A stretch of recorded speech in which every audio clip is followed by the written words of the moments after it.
Hello guys, welcome to my channel. So in this video I'll be explaining about the Java 8 new features.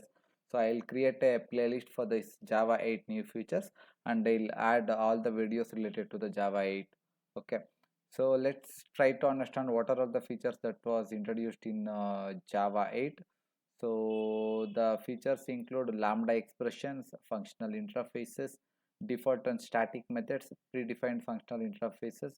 In that we have predicate function, consumer and supplier, and double colon operator, streams, date and time API, and optional class. So these are all the features that was introduced in Java 8. Actually Java 8 was a major update when it comes to Java programming language, because in Java 8 they introduced all these concepts. It mainly talks about the concise code. Okay, and also they enabled functional programming in Java. Like with this we can achieve Lambda and all, we can achieve functional programming.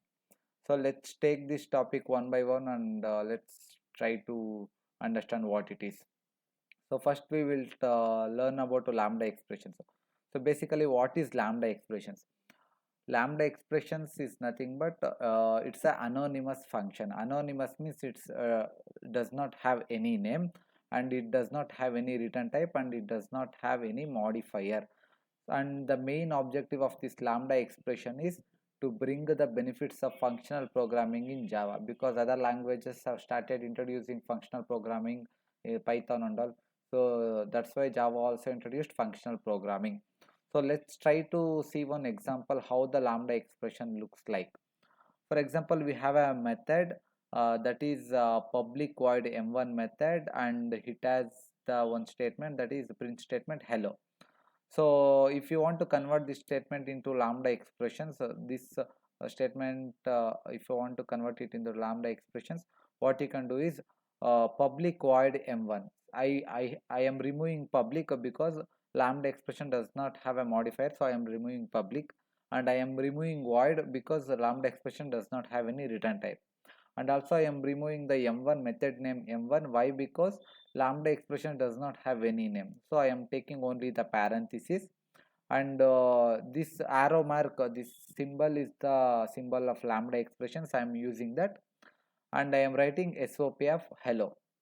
And where are the curly braces means, if the body contains only one line, then the curly braces are optional, so it's not mandatory. So I am writing SOP of hello directly without curly braces. So you can see this almost 4 lines of code will be converted to only one line with the help of Lambda expression. And let's try to look at one more example. We have public void m1 method, and it is accepting two parameters, int a comma int b. And same like in the curly braces we have this SOP statement, we are printing a plus b. So as Lambda expression does not have name, return type and modifier, public void m1 is gone. And also in the parenthesis we have the int a comma int b. That one we can write it as a comma b. Why? Because why we are not writing int means because compiler will identify the type automatically. That's why we are not writing int. So a comma b, and the symbol for the Lambda expressions, and SOP of a plus b, because since there is only one line, the curly braces are optional. And now let's look at one more example. So we have this method public, and it is returning int, the name of the method is square, and int n, and we are writing return n into n. So this 4 line will become only n, Lambda expression n into n. How? Because public into square, like everything is gone, because Lambda expression does not have a name, return type and a modifier. And int n we can write it as parenthesis of n. Let me try to visualize like this. First n, we can write it like parenthesis of n. Why? Because compiler will guess the type automatically. Then if there is only one argument, then we can remove the parenthesis as well. That's why I am removing parenthesis. And this statement, if there is only, if the body contains only one line, then curly braces are optional, so that's why I am removing curly braces. Now you can ask me, you can return like return n into n, right? Why have you written like just n into n? If you want to use return statement, then you need to use curly braces, that is mandatory. Okay, If you want to use a return statement, then curly braces are mandatory. That's why I am not using a return statement. And yeah, without curly braces, the return is not mandatory. So you can write n lambda expression n into n. So these are all some of the lambda expressions, how we will convert the lambda normal code into the lambda expressions. And if you want to invoke these lambda expressions, then you need something known as functional interfaces. So that is what we are going to discuss it in the upcoming video. So what are functional interfaces? Functional interfaces is an interface which contains a single abstract method. That means only one abstract method will be there in functional interfaces.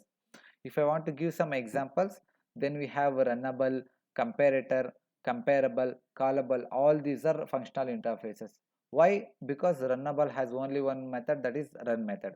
Comparator has compare method, and comparable has compare to method.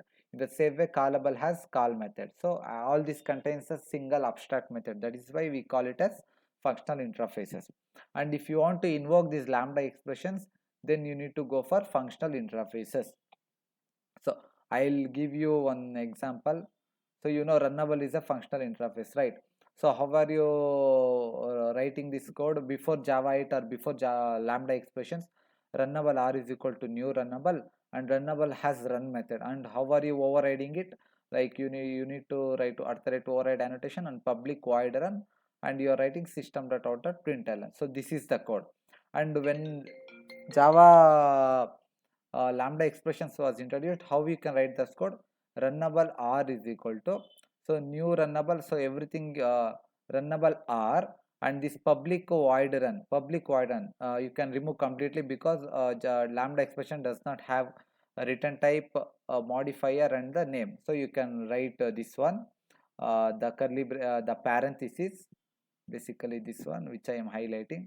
And since the run method contain only one line, so you can remove this curly braces as well, and I am writing system.out.println.